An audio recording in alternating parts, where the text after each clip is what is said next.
Mau ngobrol-ngobrol apa nih? Alhamdulillah baik.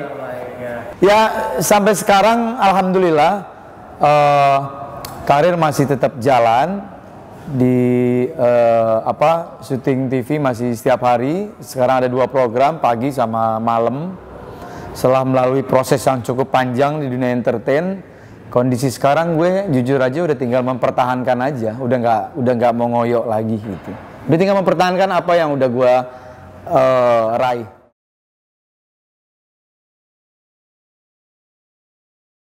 Kalau dibilang level tertinggi, gue dari dulu tipe orang yang tidak mau pernah berada di puncak banget. Bahaya menurut gue. Semakin kita udah berada di puncak, kecenderungan untuk turun itu cepat. Ya santai-santai aja lah. Yang paling penting TV masih memberikan kepercayaan. Begitu juga teman-teman yang lain. Udah itu aja.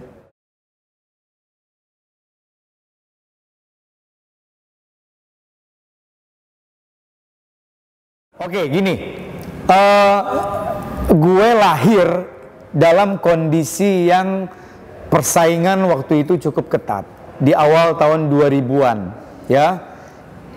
Apa yang gue maksud persaingan cukup ketat? Ketika waktu itu untuk menjadi seorang public figure, untuk menjadi seorang artis, pemain sinetron, itu butuh seleksi yang cukup ketat. Bayangkan, gue waktu itu akhirnya berhasil mendapatkan kontrak eksklusif di Multivision Plus. Gak bisa dipungkiri waktu itu Multivision Plus menjadi raja sinetron dengan Pak Ram Punjabinya. Gue berhasil bermain dengan baik, akhirnya dikontrak eksklusif dengan mereka. Bertahun-tahun, di awal 2001 waktu itu.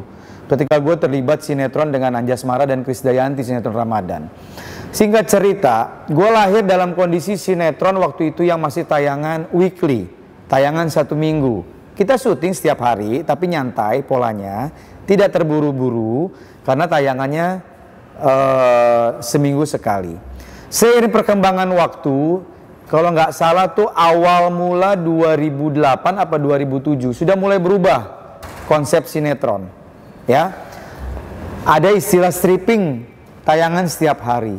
Begitu juga akhirnya beralih ke program-program TV-TV yang lain. Sampai sekarang akhirnya stripping lah semua. Kita konsekuensi syuting berat. Syuting harus tayang setiap hari. Kalau gue kan memang sekarang ini udah hampir 6 tahun lebih ini fokus di acara-acara TV. Live jam sekian, selesai jam sekian. Nah untuk teman-teman sinetron memang lebih berat lagi jujur. Karena mereka harus menyelesaikan cerita dengan durasi 1 jam sampai 2 jam. Menyelesaikan waktu itu syuting pagi, siang untuk tayang malam. Waktu itu gue pernah berada di kondisi itu. Gue syuting pagi buat tayang malam. Bahkan gue syuting itu abis maghrib, masih ada sisa 2 scene yang harus diambil gambar. Untuk tayangan nanti di sekitar jam 9, setengah 10. Kebayang gak tuh kondisinya kayak apa? Jadi memang ya sekarang sudah industri. Jadi sekarang akhirnya mereka-mereka untuk menjadi artis ya lebih mudah. Karena tempatnya dibuka seluas-luasnya, tayangan setiap hari. Orang lebih mudah untuk menjadi terkenal karena tayangan setiap hari. Itu TV, baik program TV maupun sinetron. Nah semakin kesini semakin luas lagi. Label artis ini semakin mudah didapat. Lu belum banyak karya, belum punya prestasi, baru main sinetron istilahnya scene 2 scene, terus aktif di sosial media, di Instagram, sekarang sudah bisa disebut artis. Kalau mereka masih bisa mempertahankan profesi dia sebagai artis, istilahnya gini, kalau lo bener, syuting yang bener, nggak macem-macem, mungkin bisa membanggakan. Nah semakin kesini resikonya semakin besar, mohon maaf banget. Akhirnya banyak yang salah jalan. Nggak sedikit yang akhirnya ketangkep karena narkoba. Ujung-ujungnya artis. Gue jujur ya, semakin kesini kan banyak teman-teman artis yang akhirnya ketangkep karena penyalahan penyalahgunakan narkoba. Gue bingung, ini orang siapa nih, main di mana gitu ya. Ya seperti itulah.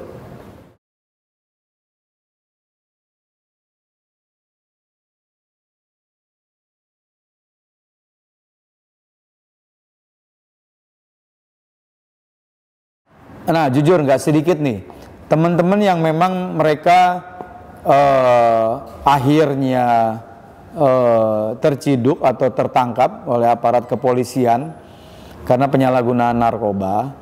Tidak sedikit mereka mengatakan ini buat stamina syuting. Nah sebenarnya menurut gue itu yang salah. Gue sangat tidak setuju. Jangan menjadikan narkoba atau barang haram ini sebagai komoditas vitamin dalam tanda kutip untuk membuat stamina terus nggak mudah lelah apa segala macam untuk rutinitas pekerjaan dia syuting. Itu yang menurut gue salah besar. Narkoba ya tetap narkoba. Kalau memang kita pengen hidup sehat, kita syuting lancar, kita berlomba-lomba membuat prestasi, ya harusnya tidak menggunakan narkoba itu, apalagi menjadikan alasan narkoba itu menjadi seperti kayak doping untuk bisa syuting. Karena mereka masuk ke industri. Itu yang tadi gue jelasin. Pola syutingnya itu memang sangat berat ya. Syuting harus setiap hari gitu, apalagi mereka-mereka yang terlibat di sinetron gitu.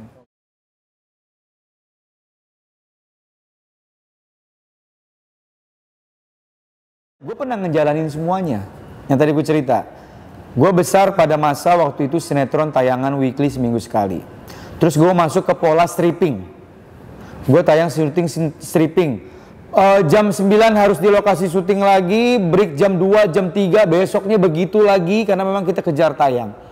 Gue ngejalanin itu semua fine-fine aja. Nggak ada masalah. Nggak harus menggunakan narkoba. Jadi kalau misalnya kan banyak cara yang lain untuk meningkatkan daya tahan tubuh kita, stamina kita. Itu kan banyak cara. Jadi nggak bisa dengan mudah akhirnya lo potong jalan menganggap narkoba itu sebagai salah satu alternatif untuk menjadikan fisik lo kuat, stamina lo oke, lo mau syuting berapa lama juga oke, tidak mudah ngantuk, tidak mudah lelah. Itu salah. Narkoba ya narkoba. Vitamin yang menyehatkan ya vitamin. Itu harus dibedakan. Ini yang salah, yang sebenarnya yang gue nggak setuju gitu. Kalau lo berani ngambil resiko untuk menjadi public figure, entah itu main sinetron, film, acara-acara TV yang live, lo harus fair. Jangan jadikan narkoba itu sebagai salah satu pelengkap untuk syuting. Itu nggak fair itu. Karena akan merugikan buat dirinya. Lo kebayang nggak? Itu badan ibaratnya mesin digeber terus nggak hilang rasa lelah lo, ya kan? Ini itu hilang kan rasa lelah kan? Lo mau syuting dari pagi sampai pagi tetap melotot gitu. Tapi ujung-ujungnya kan bego. Ujung-ujungnya ntar lo ketangkep. Tak kalau udah ketangkep minta maaf, kapok, janji nggak ngulangin lagi. Menyarankan buat teman-teman yang lain nggak usah menggunakan narkoba. Ya udah mendingan dari awal nggak usah gunain narkoba. Tetap narkoba. Jangan jadikan narkoba menjadi gaya hidup. Sekali lagi gue bilang, jangan jadikan narkoba menjadi gaya hidup. Narkoba ya narkoba. Udah, lo bikin prestasi aja. Lo mau jadi pemain sinetron, silahkan. Lo mau menjadi pemain film, silahkan, gak ada yang ngelarang. Lo mau jadi pembawa acara, reality show, talent show, dan lain-lain di TV, tayang setiap hari, silahkan, gak ada yang ngelarang. Justru pemerintah nih bangga akan potensi-potensi anak-anak muda seperti ini. Dia aktif. Karena apa? Dengan dia mendapatkan honor, berarti dia menjadi orang taat pajak. Dia akan bayar pajak. Jangan salah loh, artis itu pajaknya cukup gede. Penerimaan kas negara kan alhamdulillah akan cukup signifikan. Paling enggak kita sebagai pribadi ada kontribusi untuk negara. Tapi lo jangan ganggu dengan menggunakan narkoba, nggak fair.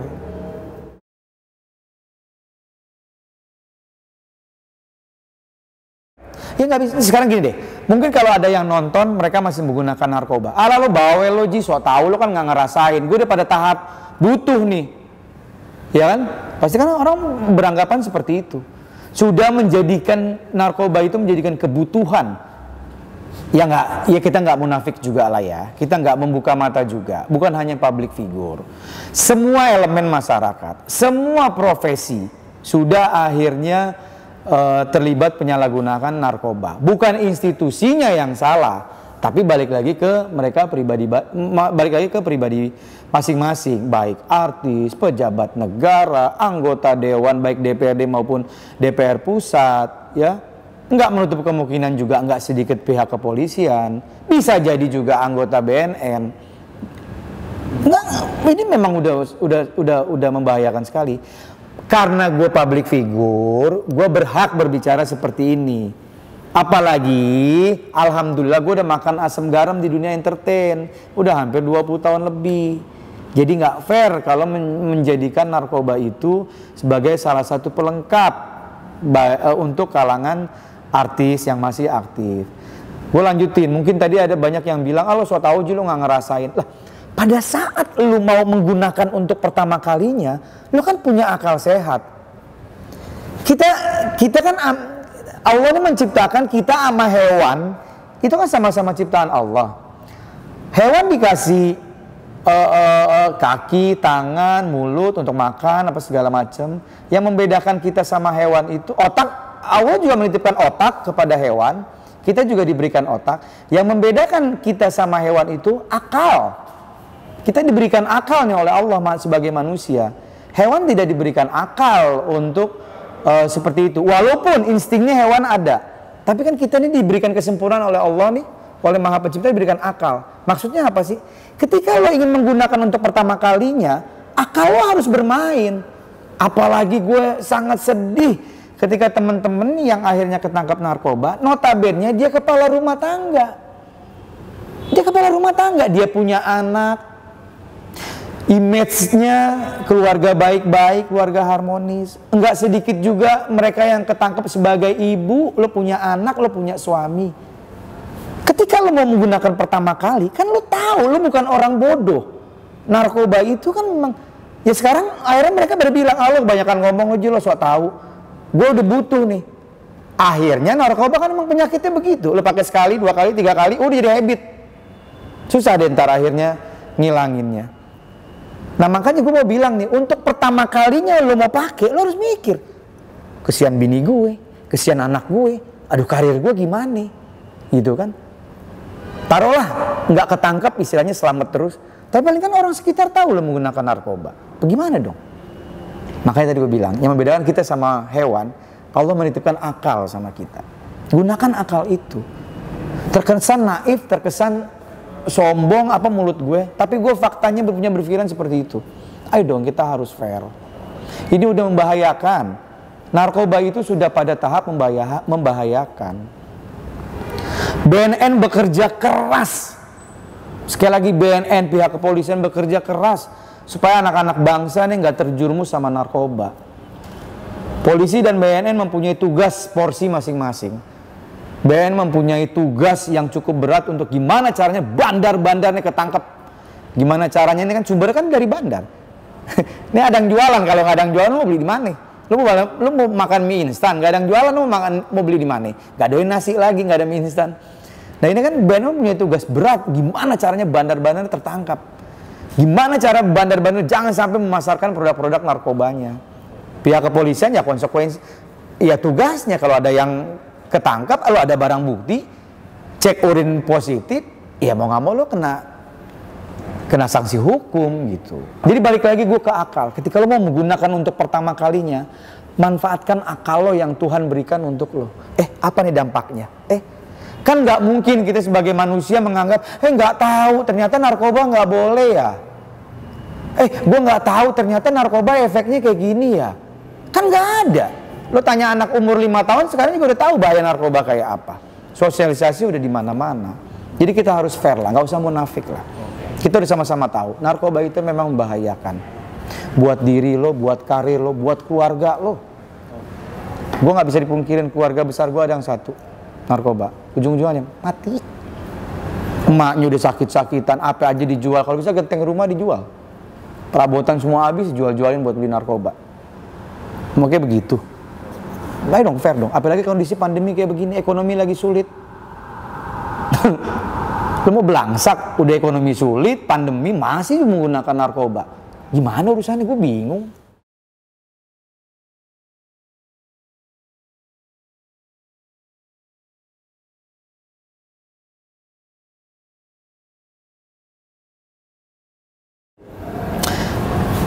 Gue berbicara lagi di kalangan public figure. Nggak sedikit teman-teman yang memang sudah tertangkap.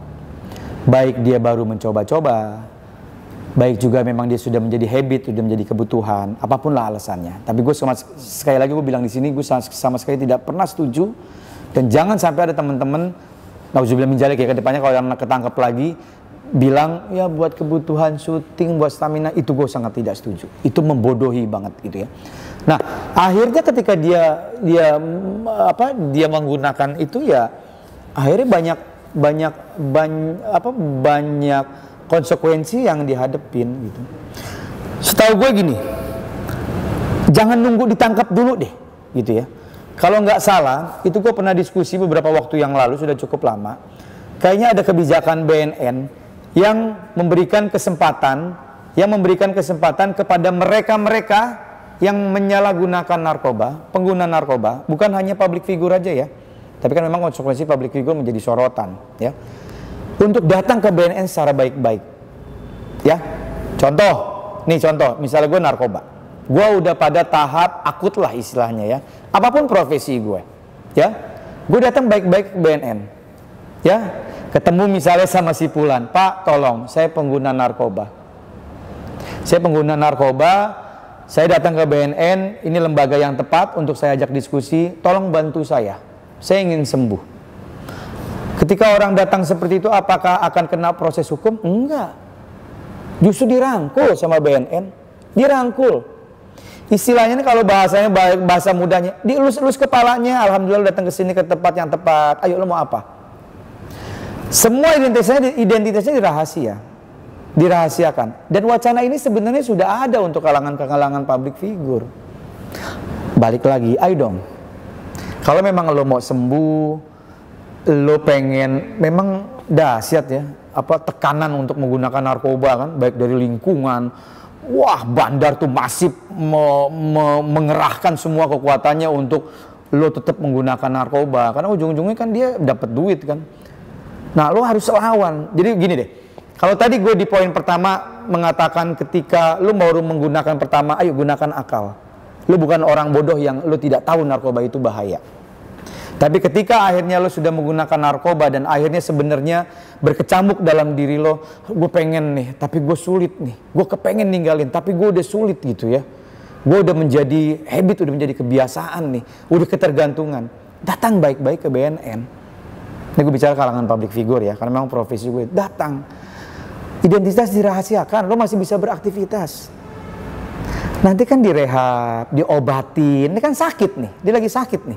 Diobatin, gimana caranya. Kalau lo punya uang, keluarganya alhamdulillah mapan, terus lo punya sikap, gue memang benar-benar sembuh, datang BNN, istilahnya nih, gue bayar deh, yang penting gue sembuh. Apalagi ini gratis. Pakai lagi akal sehat. Semua udah dong, Allah tuh ngasih akal kita untuk digunakan. Siapa yang nggak tahu narkoba itu membahayakan? Udah nggak ada. Anak umur 5 tahun sekarang udah tahu narkoba itu bahaya. Jerak gitu. Gimana caranya ada efek jerak? Takut gitu. Wah takut gitu. Padahal kan itu sebenarnya harusnya tanpa ada efek jerak, kita harusnya udah sadar diri, udah paham ini memang bahaya gitu. Jadi semua BNN sudah mensosialisasikan masif dari pusat maupun ke daerah. Ya balik lagi sekarang tergantung diri kita. Poinnya yang tadi ya, Allah memberikan akal buat kita. Ketika lo baru menggunakan pertama, ini nggak bener nih, entar gue jadi belangsak hidup gue, mak bapak gue, aduh.